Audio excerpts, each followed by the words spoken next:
Rádio Novelo.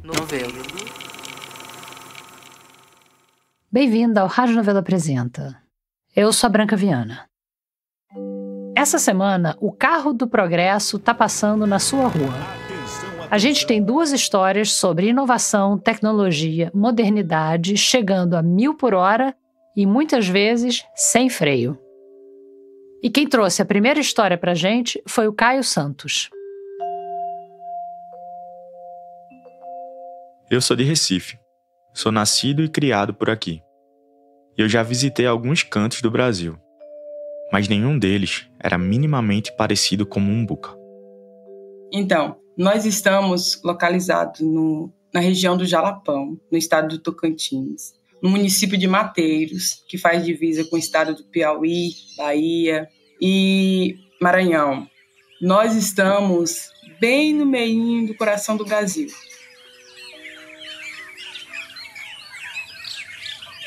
Eu nunca fui pra lá, pelo menos não ainda, mas eu conheci Mumbuca pelos sons. E a dona dessa voz que você acabou de ouvir foi a minha guia. Sou Núbia Matos, mulher mumbucana, estudante de jornalismo e artesã. Meu encontro com Núbia aconteceu num programa de capacitação para jovens criadores de podcast. Eu estava fazendo meu projeto, Raízes, e ela estava fazendo o projeto dela, o Viver Mumbucá. Foi em Mumbuca que eu vi vidas de amor. Foi em Mumbuca que eu vi vidas de amor. Quando o programa de capacitação acabou, eu me juntei com ela para produzir o Viver Mumbucá. Fiquei responsável por editar o podcast e por alguns meses eu mergulhei nos relatos e nos sons que Núbia gravou do dia a dia de Mumbuca. Mais de 1.500 quilômetros separam Mumbuca de Recife, mas por meio da internet eu me senti menos distante de lá. Foram os avanços tecnológicos que conectaram Mumbuca com o mundo externo, que permitiram que Núbia acessasse o lado de fora e vice-versa. E é estranho pensar que foi por causa desses avanços que Mumbuca quase acabou. Mumbuca é, desde 2006, reconhecida como território quilombola. Mas mesmo essa denominação, quilombo, era estranha para quem vivia lá até pouco tempo. Os registros são escassos, mas eu encontrei em algumas referências que a comunidade teria sido fundada por descendentes de africanos vindos da Bahia no comecinho do século XX. Datamente, assim, a gente não sabe, porque a nossa cosmologia, de fato, não é voltada no formato externo que nós temos hoje, que é através de documentação. No início, as pessoas vieram não aceitando a condição de escravo da Bahia, Corrente e Piauí, e vieram para o Mumbuca. E teve o encontro dos indígenas com os africanos, aí nós surgimos da mixigenação, e aí o pessoal construiu ali a forma de existir, o formato de existir, que eu considero único do Jalapão. Os mumbucanos têm uma ligação muito forte com o cerrado, desde o uso do capim dourado no artesanato e o pequi na comida, até a maneira de pensar o mundo. Até meados dos anos 90, a comunidade não tinha muito contato com o mundo externo. A ideia do quilombo era se proteger. Desde sua origem foi assim. O máximo de relações que eles mantinham com outras comunidades era quando alguém de Mumbuca ia visitar Mateiros, que é a cidade mais próxima do quilombo. Então essas pessoas estavam ali sempre se fortalecendo. E dali ele construiu sua forma de existir, sua forma de... Mas quando Núbia nasceu, em 2000, Mumbuca já tinha mudado bastante. Ela é parte de uma geração que já nasceu no meio dessa dança entre o mundo externo e o mundo do quilombo. Uma dança de passos complexos, ora descompassada, ora mais harmônica. Ela foi conversar com alguém que já estava lá antes dela, para ajudar a contar essa história. Olá, eu sou Ana Mumbuca, eu sou quilombola, eu sou assistente social de formação, tenho mestrado em desenvolvimento sustentável junto aos povos e comunidades tradicionais. Ana Cláudia Matos da Silva. Mas eu gosto de ser chamada de Ana Mumbuca, que Mumbuca é o nome do meu povo, é o nome do meu lugar. E eu sou porque esse lugar existe. Ana é 14 anos mais velha que Núbia. Ela passou a infância e o começo da adolescência nos anos 90, numa relação mais distante com o lado de fora do quilombo. Nesse período da vida de Ana, Cada um dos mundos dançava no seu quadrado. Cada um com seus passos, suas regras e seu ritmo.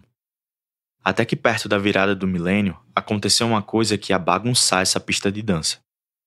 Tudo começou por causa de um rally. De Gurupi, o rally rumo a São Félix, do Jalapão. No deserto, um show de velocidade e muitos carros saem da pista, na famosa curva da Mandioquinha.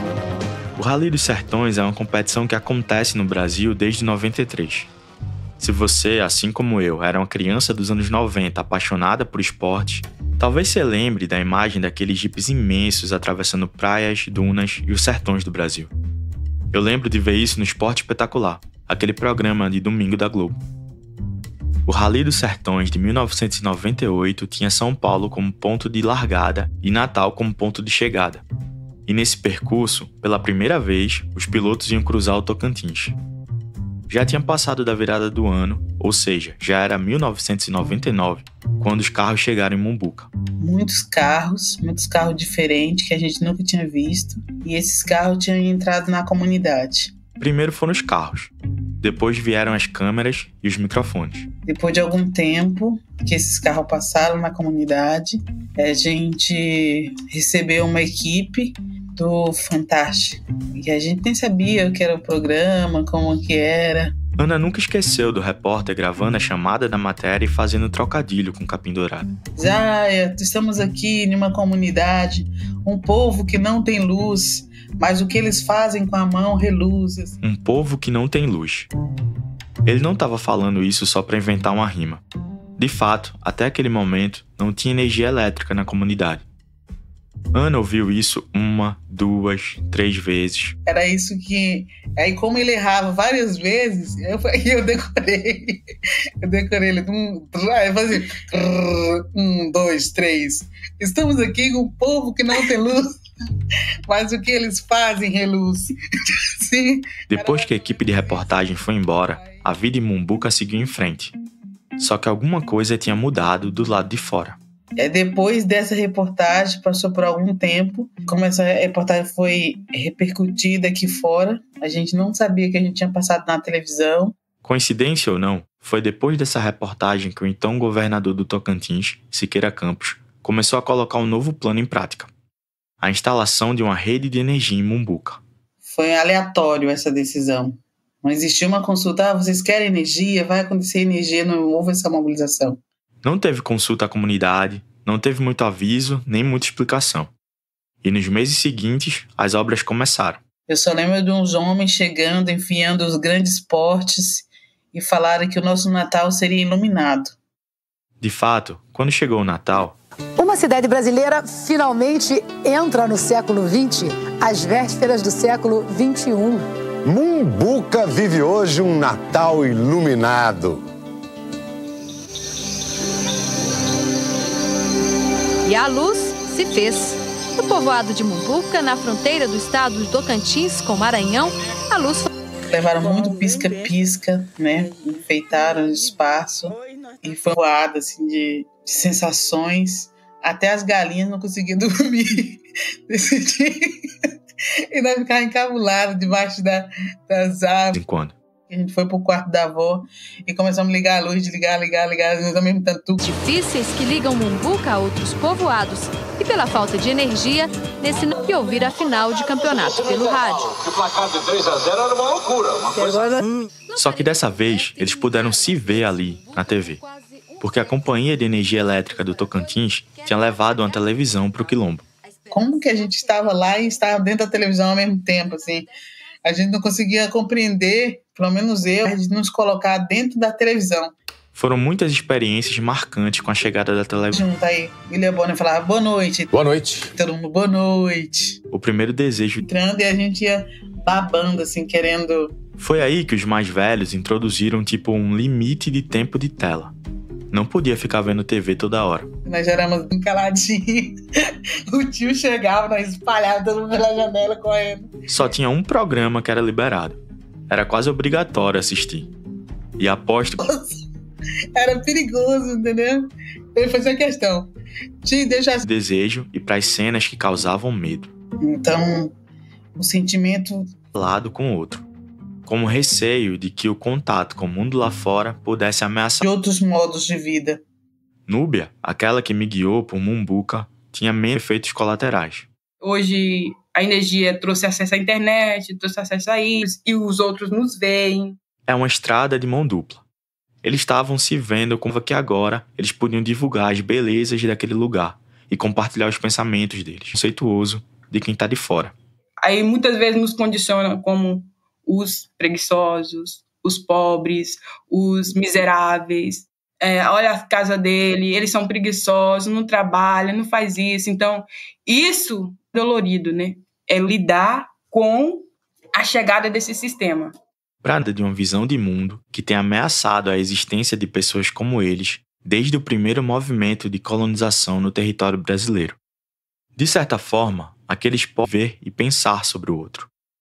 E se tem uma coisa que ficou clara ao longo da história... é que não vivia ninguém, não vivia seres humanos, só animais, né? Carro é tanto que tem uma prima minha que tem pavor de caminhonete branca.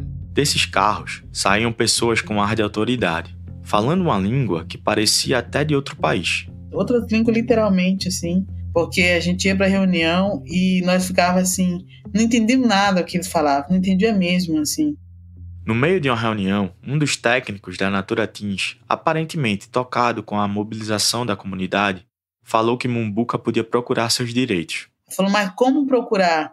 Vocês podem ou pagar um advogado ou a defensoria. Nós não sabíamos nem o que era defensoria pública. Nós não sabíamos o que era defensoria pública. Nos deram a proposta de sermos indenizados, mas o que não queríamos é sermos retirados do nosso espaço. Muitas pessoas mais velhas falaram assim, olha, nem se vocês nos matarem, nos tira daqui. Os forasteiros precisavam entender que era impossível separar o quilombo do território, que não existe Jalapão sem Mumbuca. E nem o contrário.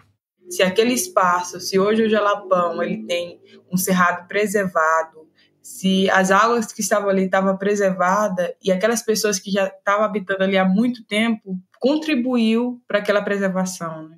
Àquela altura, o Jalapão já era um dos maiores pontos turísticos do Tocantins. Muita gente passava por ali. E cada turista que pisava no quilombo ouvia que a comunidade estava correndo o risco de ser expulsa de lá. Aí essa denúncia foi gerando um boca a boca. A gente recebeu um geógrafo da USP de São Paulo, que veio especificamente estudar o Jalapão, a questão da sobreposição do Jalapão, em relação, porque ele ficou sabendo por um turista que estava acontecendo. Esse geógrafo chama Marcos Alcubierre, e o estudo dele foi o ponto de partida para Mumbuca conhecer o artigo 68 da Constituição Federal.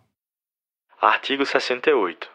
Aos remanescentes das comunidades dos quilombos que estejam ocupando suas terras, é reconhecida a propriedade definitiva, devendo o Estado emitir-lhes os títulos respectivos. Mumbuca, até esse ponto, ainda não era uma comunidade quilombola reconhecida pelo governo brasileiro. Eles entenderam que para ter direito a viver no território, eles precisavam primeiro serem vistos pelo Estado. Aí foi a partir de 2006, que a gente foi reconhecido pelo governo federal, que a gente passou a sentar e dizer, de fato, agora com este documento a gente não pode ser retirado daqui. Depois de 5 anos lutando para não serem expulsos dali, o povo de Mumbuca finalmente podia respirar um pouco mais aliviado.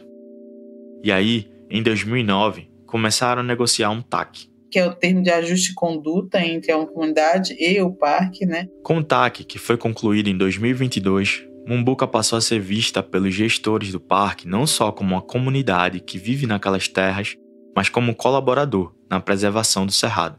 Isso é muito bonito porque reconhece a gente, faz uma justiça ambiental. Porque se aquele espaço se tornou o parque, foi porque quem estava lá já cuidava antes mesmo deles chegarem, né? Tudo isso seria um ótimo desfecho para a história centenária de Mumbuca e de seu povo. A harmonia entre o poder público e o quilombo. Mumbuca finalmente sendo reconhecida como parte fundamental da preservação do Jalapão. E como consequência de todas aquelas transformações, desde a virada do milênio, o turismo bombando e criando novas fontes de renda na região. A dança entre Mumbuca e o mundo externo estava quase parecendo uma valsa. Até que 20 anos depois da chegada do parque, E mais de 20 anos depois da chegada da luz, surgiu um novo descompasso. Uma nova ameaça, agora na forma de um projeto de lei.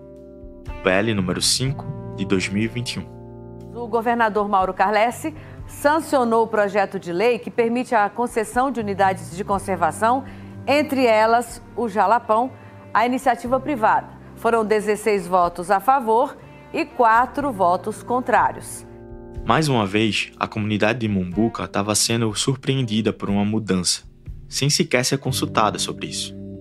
Se já não era fácil brigar com os órgãos públicos pelos direitos de Mumbuca, com a entrada da iniciativa privada, as coisas podiam ficar ainda mais complicadas. A proposta era uma proposta sem pé e sem cabeça, porque, primeiro, não considerou a existência daquelas pessoas ali, tanto das comunidades quilombolas quanto do município. As comunidades quilombolas do Jalapão então resolveram se unir para tentar reverter essa proposta. Eram vários povoados que nas últimas décadas já tinham passado a se organizar para articular melhor seus interesses. Aí a comunidade reivindicou, a comunidade movimentou, fizeram campanha, vieram para frente, né, do palácio, reivindicaram, e depois de muitas reivindicações, teve-se essa parada, né? Essa parada é que, em paralelo com a luta pela revogação desse PL, estava rolando toda uma disputa política no Tocantins. O governador Mauro Carlessi estava sofrendo um processo de impeachment, e aí ele acabou renunciando ao cargo. Felizmente, o governador que está hoje como governador, na época ele era vice, assumiu como um governador e cancelou o procedimento como ele estava acontecendo. O Vanderlei Barbosa assumiu o cargo e o projeto foi mandado de volta para o estágio de discussão pública, com a promessa de melhorar o diálogo com as comunidades. Mas Mumbuca se mantém de olhos abertos. Depois de tudo que já aconteceu por lá, eles sabem que não podem descuidar.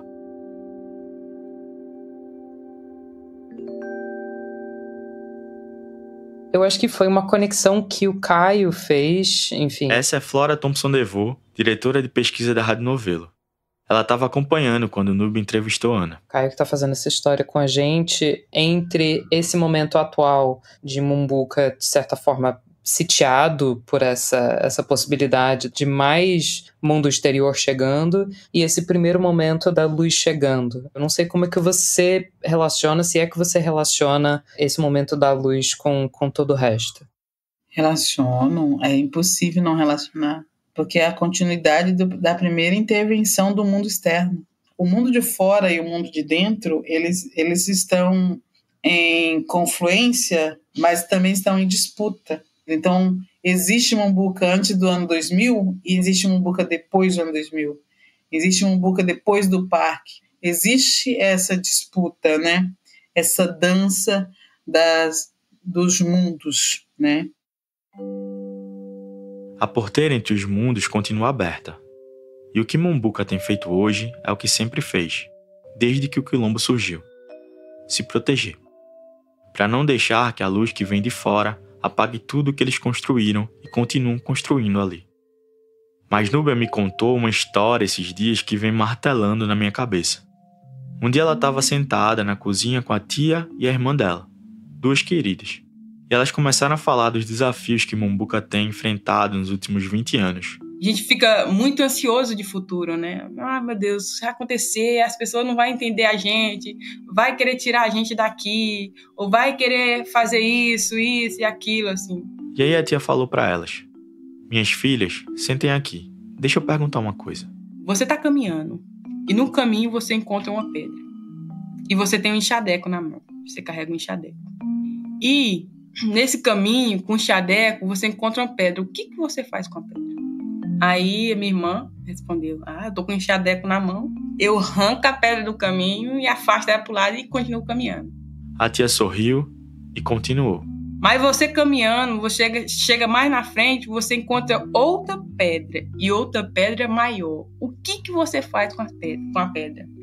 Aí minha irmã falou assim: eu tô com um enxadeco na mão, tem outra pedra. O enxadeco serve pra cavacar, vou tirar a pedra de novo. A tia alertou que ela ia passar muito tempo cavando, porque essa pedra era muito grande. Para cavar a pedra, você cava sentado? Não cava. Para cavar a pedra, você cava só com o braço? Não cava. Você cava com toda a sua força. Você vai gastar toda a sua força tirando a pedra, sendo que tem outras possibilidades de tirar a pedra. Não é que você tem ferramenta na mão, é que você deve usar, porque você tem ela na mão. Você tem que saber por que essa pedra está ali, dar a volta na pedra, encostar a cabeça na pedra, descansar em cima da pedra, ver a pedra, ver se tem outra escapinha no canto para passar, dar a volta na pedra para você passar. Você sabe por quê? Porque muitas das vezes a gente gasta força demais só numa coisa.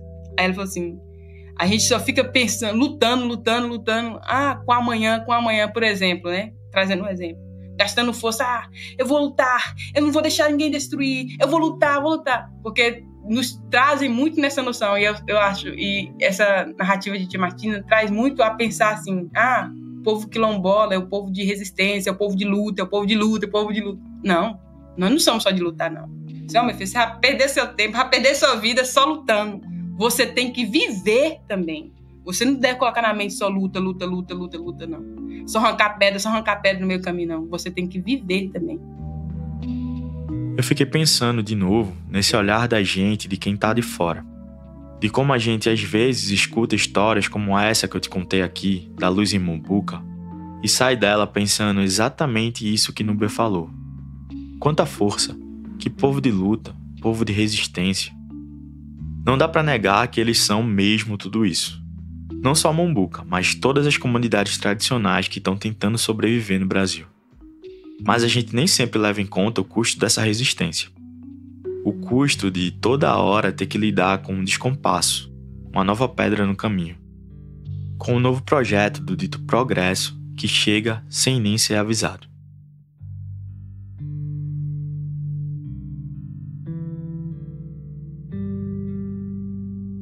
Essa história foi produzida pelo Caio Santos e pela Núbia Matos, colaboradores da Rádio Novelo. O nosso segundo ato começa quase meio século antes da chegada da luz em Mumbuca, em outro canto do país. E ele começa no momento em que o Brasil tinha um futuro brilhante pela frente. Tão brilhante que às vezes ele ofuscava o que estava ali no presente. Quem conta é a Bárbara Rubira. 1960 foi um ano agitado no Planalto Central brasileiro. No dia 21 de abril, feriado de Tiradentes, uma quinta-feira, foi inaugurada a nova capital federal, Brasília. A história, ou pelo menos parte dela, a gente já conhece. 4 anos correndo contra o relógio para erguer do zero uma metrópole no Cerrado. Era finalmente a consolidação da ideia de transferir a capital do país para o interior do território. Um papo que já corria desde o começo do século XIX, mas que foi oficializado na primeira Constituição Republicana, em 1891. E aí, tirado do papel no governo de Juscelino Kubitschek, o cara do plano de metas e dos 50 anos em 5. A seguir, o presidente Kubitschek, Dona Sara e o Dr. Israel Pinheiro deixam o catetinho para dar início às primeiras solenidades inaugurais da nova capital. No dia da inauguração de Brasília, a festança foi grande. Teve desfile cívico, estouro de champanhe, show de acrobacia, exposição de automóvel. Um verdadeiro ódio ao desenvolvimentismo. E foi assim que nasceu Brasília, banhada pela lágrima do povo, abençoada por Deus, sob o signo do cristianismo. Sob o troar da salva de 21 tiros de artilharia e os acordes do hino nacional, o presidente da República hasteou a bandeira brasileira na Praça dos Três Poderes.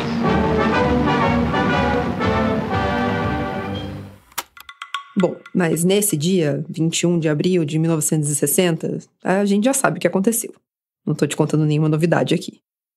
Hoje, eu queria te levar porque hoje é Brasília, num outro dia de 1960. Eu não consigo confirmar a data certa. Talvez um pouco antes da festança de inauguração, talvez um pouco depois. Mais um dia nos esforços para a construção da capital. Um dia qualquer, como qualquer outro naqueles 4 anos. Não teve cinejornal, os registros são poucos, então eu vou te pedir para embarcar comigo num exercício de imaginação aqui. trabalhadores da construção de Brasília, os chamados candangos, estava fazendo a terraplanagem de um lote na futura capital. Eles estavam construindo o que viria a ser a sede da Fundação Zoobotânica de Brasília, que hoje nem existe mais. Mas, mexendo na terra que estava ali, os operários se depararam com uma coisa curiosa. Eram rastros e ninhos de um bicho. Um rato. Um rato, medindo de 12 a 15 centímetros, pesando mais ou menos uns 90 gramas. Ele tinha pelos castanho-alaranjados no dorso, com a base acinzentada, mas que eram bem mais pro laranja na parte da barriga. Na linha dorsal, os pelos escureciam, puxando mais pro preto. Ele tinha um focinho comprido e orelhas curtas, bem peludas. A cauda era grossa, mas ainda assim meio frágil, e também coberta de pelos. Os ninhos ficavam uns 80 centímetros abaixo da superfície do solo e eram forrados com pedaços de folhas e de raízes. E os candangos, talvez por estarem trabalhando justamente no terreno da futura Fundação Zoobotânica, quando eles avistaram os bichos, eles acharam por bem chamar um especialista. Eles provavelmente nem imaginavam, mas eles estavam descobrindo ali, naquele terreno, uma espécie nova. Aliás, não só uma espécie nova, um gênero novo de roedor, da família Chrysetidae, que nunca tinha sido descrito antes. Os ratos, 8 deles no total, foram coletados pelo pesquisador João Mugem, um especialista em roedores.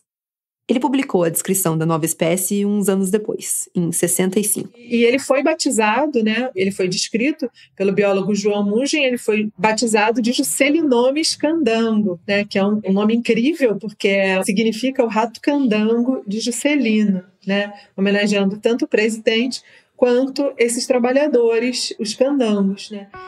Juscelinomes candango.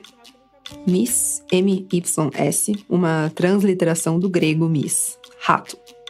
Eu não sei o quanto você lembra das aulas de taxonomia na escola, mas todo nome científico é composto por 2 partes. A primeira identifica o gênero, nesse caso, Juscelinomis, o rato de Juscelino, e para a segunda parte, o nome específico, candango. Juscelinomis candango. O rato candango de Juscelino. Uma descoberta científica. Um novo animal, uma nova espécie, mais do que isso, um novo gênero, na verdade, avistado em meio às obras da nova capital. Podia ter virado mascote, né? O rato candango do presidente, símbolo de Brasília. E esse rato nunca mais foi visto. Podia ter virado mascote, mas não virou. Porque esse episódio que eu narrei, em 1960, foi a única vez que o rato candango foi visto. Aqueles 8 espécimes foram coletados e descritos pelo João Mugem, e foram os únicos. Hoje, o Juscelinomis candango está no livro vermelho da fauna brasileira ameaçada de extinção. Tá lá. O hábito semifossorial pode dificultar sua coleta pelos métodos tradicionalmente usados, mas a espécie parece ser rara. Muitos estudos têm tentado coletar indivíduos dessa espécie na natureza, mas nenhum indivíduo foi registrado desde 1960. A destruição do cerrado é a principal ameaça. Categoria: criticamente em perigo, possivelmente extinta. A nível internacional, a classificação é ainda menos otimista. Na lista vermelha da IUCN, a União Internacional para a Conservação da Natureza, a espécie consta como extinta mesmo, desde 2008. Toda a região ao redor da localidade tipo, atual Brasília, foi convertida de habitats nativos em um centro urbano, com extensa expansão suburbana contínua. A espécie provavelmente foi extinta logo após ser descoberta.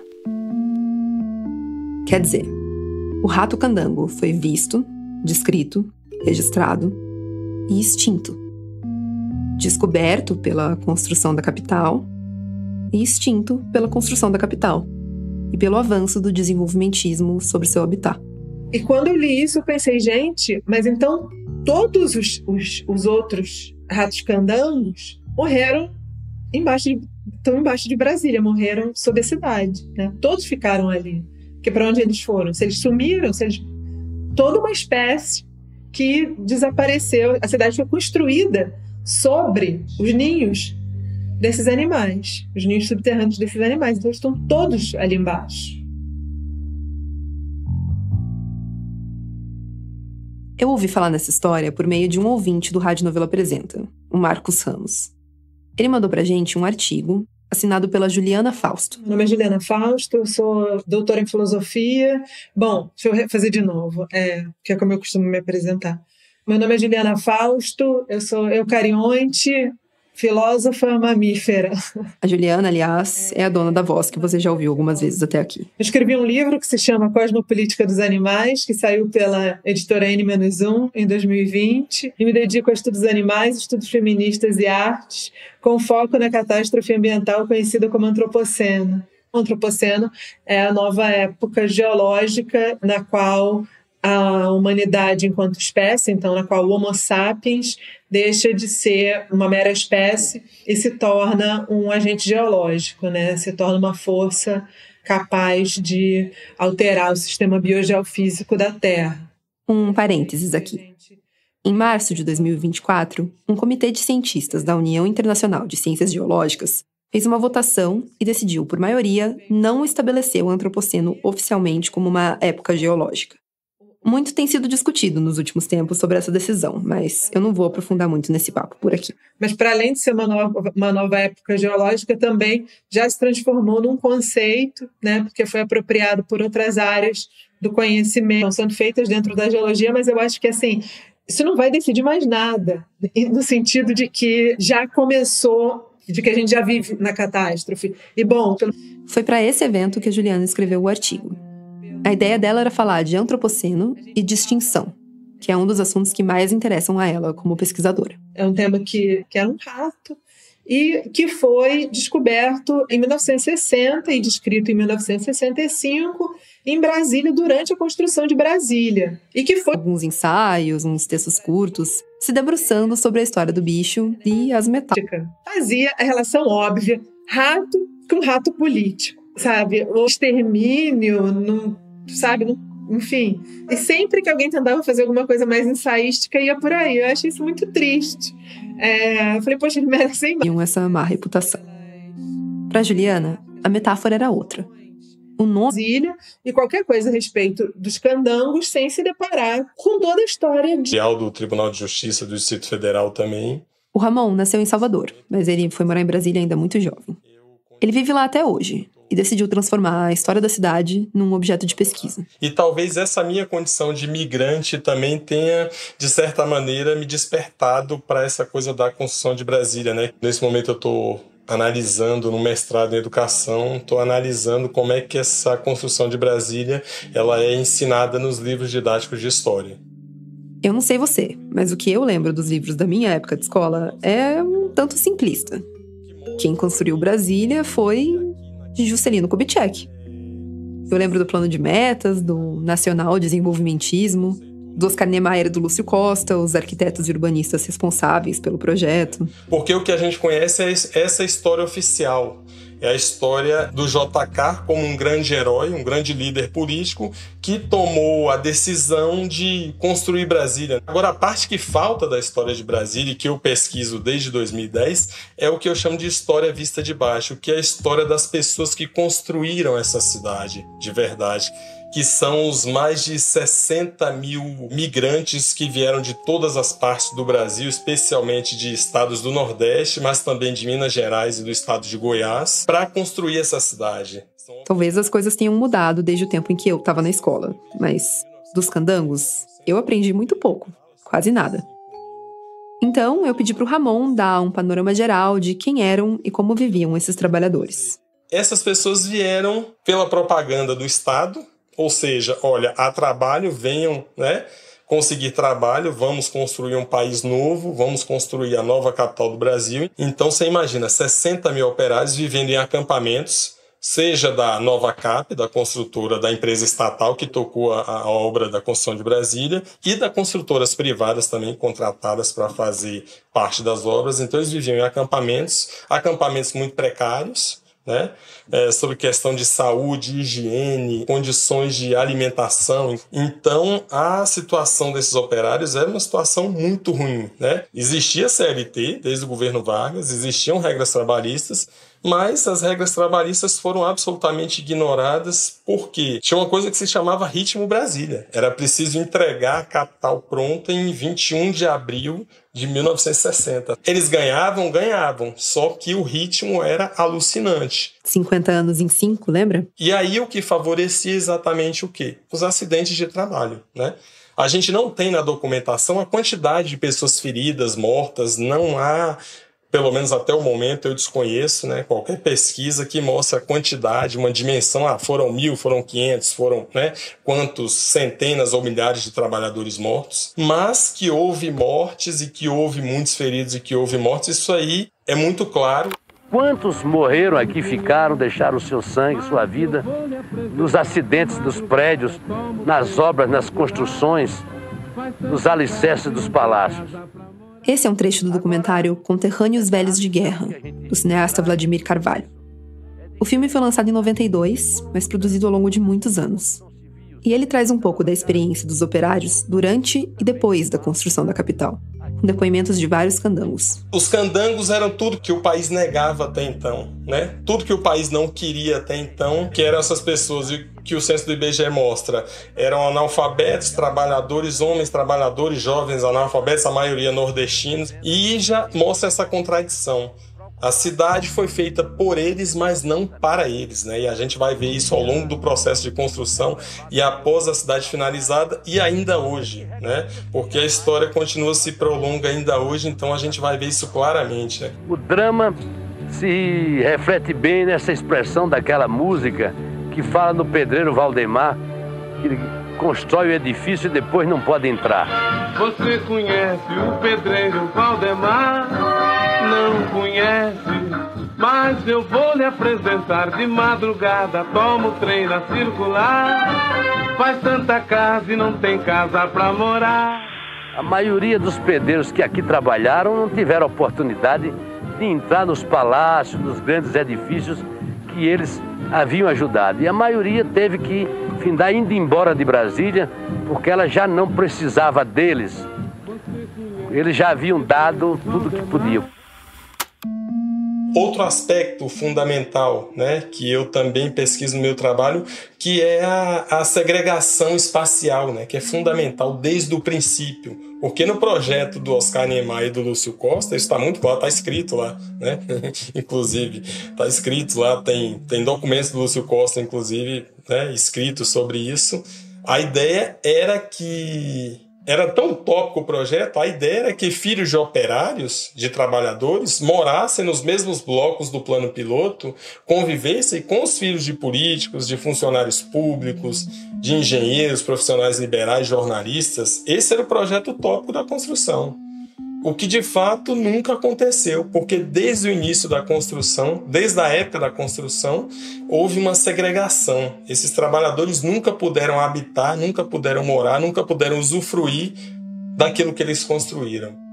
O próprio Oscar Niemeyer, em entrevista gravada para o Conterrâneos Velhos de Guerra, admite essa falha. Esses nossos irmãos que vieram para Brasília para nos ajudar, que construíram os palácios, apartamentos, as escolas, né? Tudo isso, de nada disso usufruíram. E saíram de Brasília mais pobres ainda.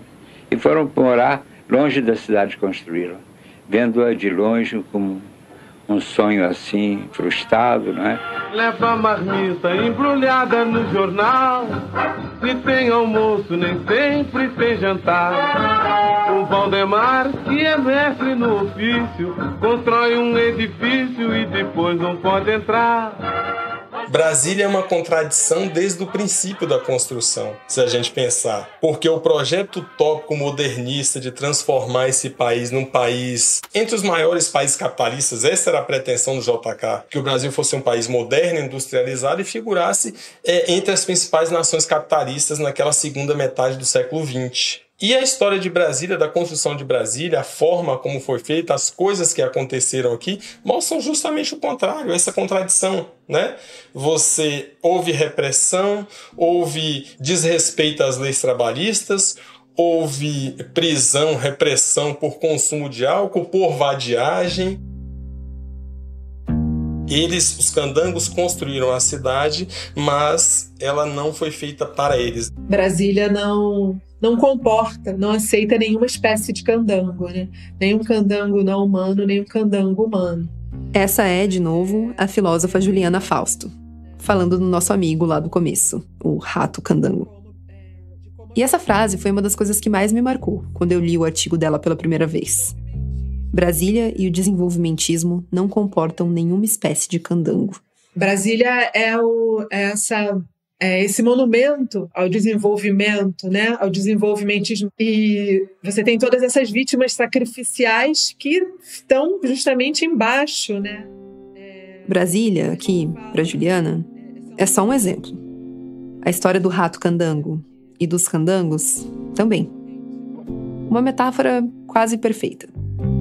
Uma representação de tudo aquilo e de todos aqueles que foram sacrificados, que ainda estão sendo.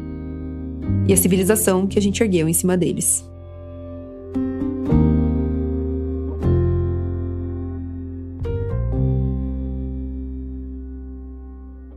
Essa foi a Bárbara Rubira, produtora da Rádio Novelo. Obrigada por seguir com a gente em mais esse episódio. Para quem ficou com vontade de viajar sonoramente pelo Jalapão, no post desse episódio no nosso site, a gente deixou o link do Viver Mumbucar, que é o podcast que a Núbia e o Caio produziram sobre a comunidade. E no site também tem as coordenadas para você se inscrever para receber nossa newsletter. Toda quinta, a gente apresenta o episódio da semana e oferece uma dica do que está fazendo a nossa cabeça. As contas de Instagram que nos trazem conforto, os livros que estão morando nas nossas cabeceiras e os filmes sobre os quais a gente não para de falar. Vem seguir a gente nas redes também, no @radionovelo, tanto no Twitter quanto no Instagram. E o nosso e-mail, apresenta@radionovelo.com.br, está sempre aberto para críticas, elogios, sugestões e, principalmente, ideias de novas histórias para a gente contar aqui. O Rádio Novelo Apresenta é um original da Rádio Novelo. Tem episódio novo toda quinta-feira.